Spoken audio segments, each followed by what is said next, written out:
Hi again, it's Jacob. It's been a while since I've made one of these videos, but I finally got some time, so I thought I'd make another one. I'd previously made a conjunctions video, but I left out a ton of different conjunctions, so I thought I'd take a chance to add a little bit more to that.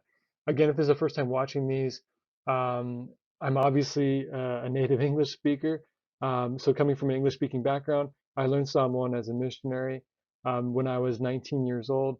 And so I'm really making these videos for those that are coming from a similar background, meaning speaking English, but are interested in learning to speak Samoan because you're of Samoan descent, but didn't grow up speaking Samoan, or because you have friends or family that are Samoan, or because you want to go out and visit. But either way, I'm hoping that these are kind of like grammar lessons where I think it'd be hard to pick up these concepts all on your own just by listening unless you were really truly immersed. So that's the point of these lessons. Hopefully they're helpful and they help you start communicating with those that you want to. So definitely, if you like them, leave a comment, hit the like button, subscribe, etc. Um, I'll go ahead and put a link to other lessons above. So there's a playlist that I add these to. So if you're interested, you have other ones that you can check out. So today again is on a new video on conjunctions. So today we're going to cover before, we're going to cover after, we're going to cover because, and I don't have any specific practice activity, but I just want to remind everyone that there's almost no point in watching these unless you find some way to apply them. So we can talk about maybe what some suggestions are. But again, with every one of these videos, I really just encourage people to try and apply whatever it is they learned as soon as they possibly can. So with before, and this will be a common theme, there isn't a single word in Samoan that really takes the place for before. Really, the concept of before is conveyed by combining two different words. In this case, it's ao and lei. Ao means while, and lei means not yet.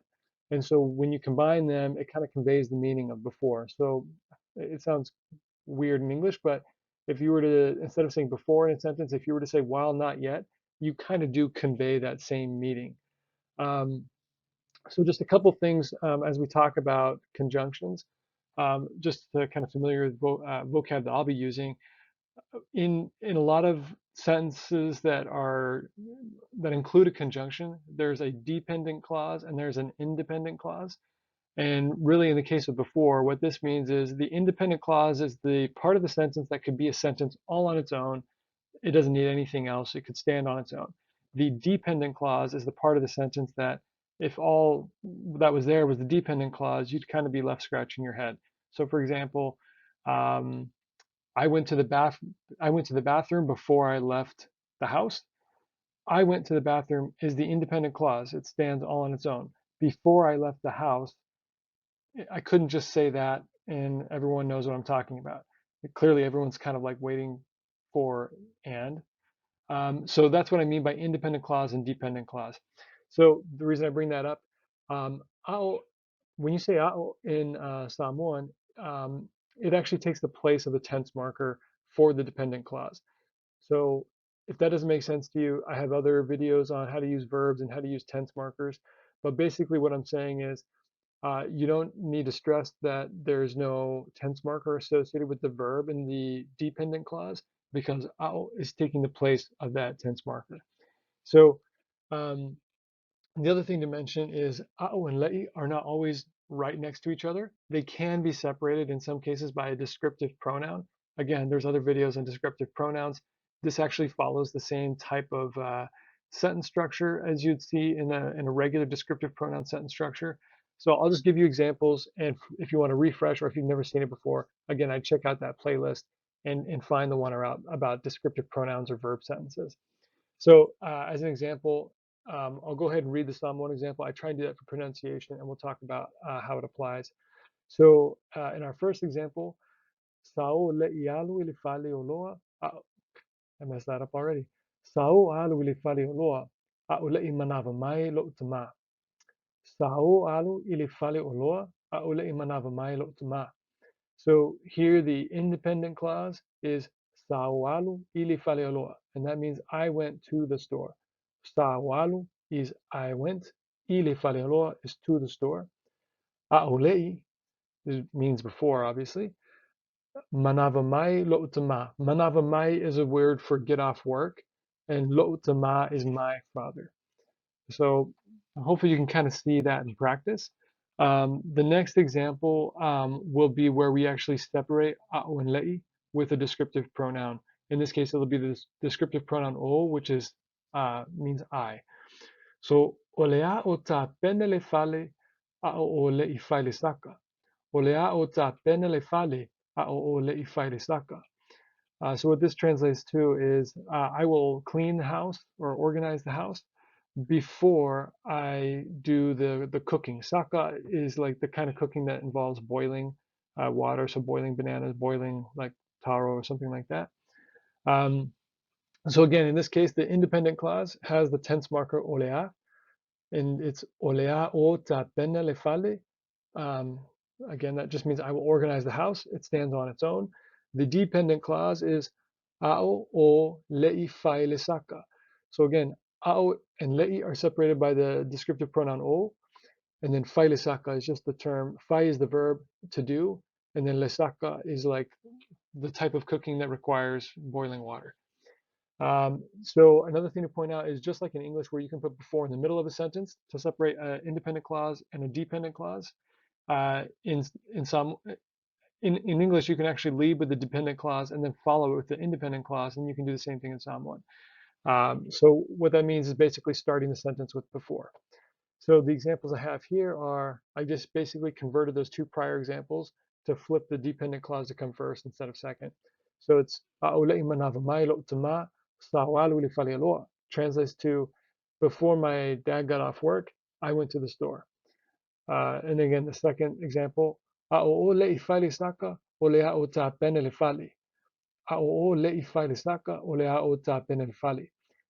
just before I do the cooking, I'll clean the house. So hopefully that made sense.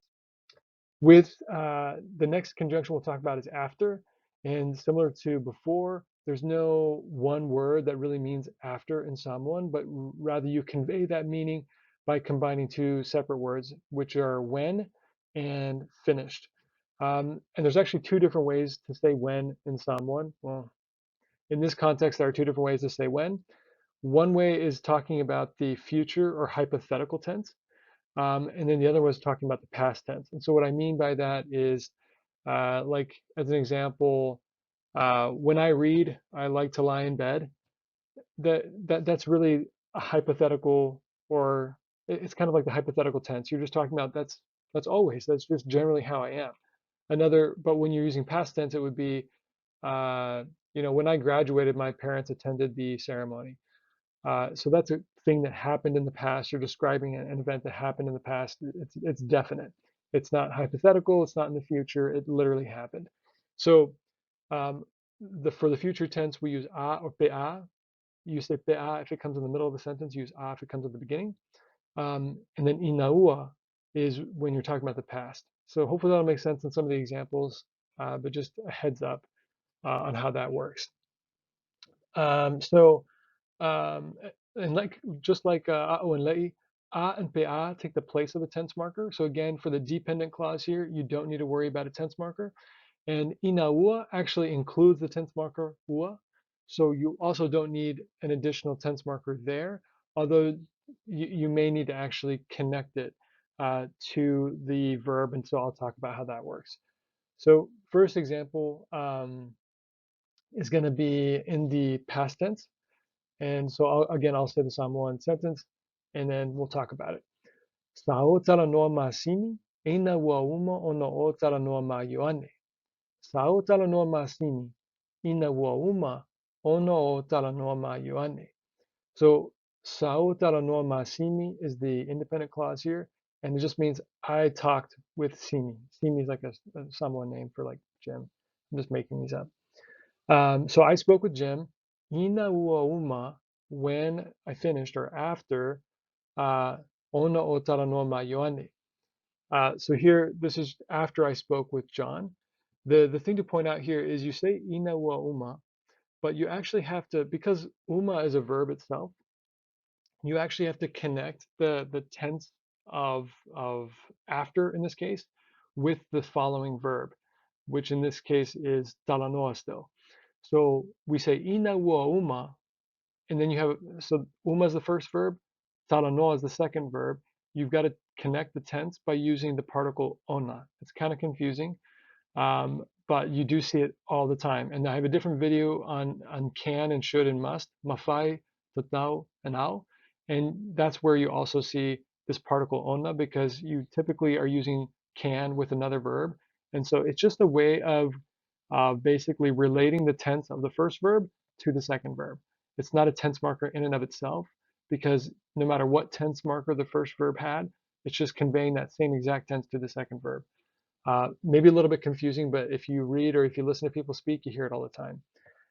So I'll do another one. And when using after, because uma is a verb, you're going to see ona with it pretty much all the time, or potentially ina, which is the same thing. It's just sometimes used in different contexts. So let's talk about the second example because it gets just a little teeny bit more confusing.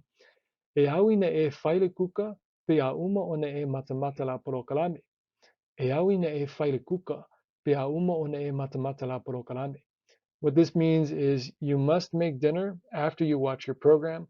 Again, the independent clause here is e awi na e whaile kuka. Whaile kuka is like do the cooking, but this time not the boiling kind of cooking, but just regular old cooking or any kind of cooking. And then ao is the verb must. So eawina is the descriptive pronoun for you. Fai lekuka, fai is the verb.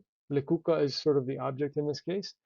And so you'll notice here, just in the independent clause, we haven't introduced after yet at all. You'll see that particle ina. Let me see if I can highlight it here.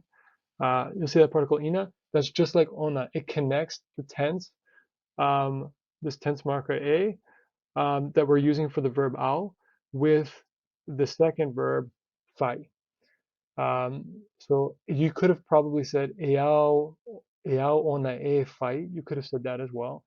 Again, ina and ona convey the verb of they convey the tense of a previous verb to a second verb. And then we get to after pea uma, when finished, pea uma.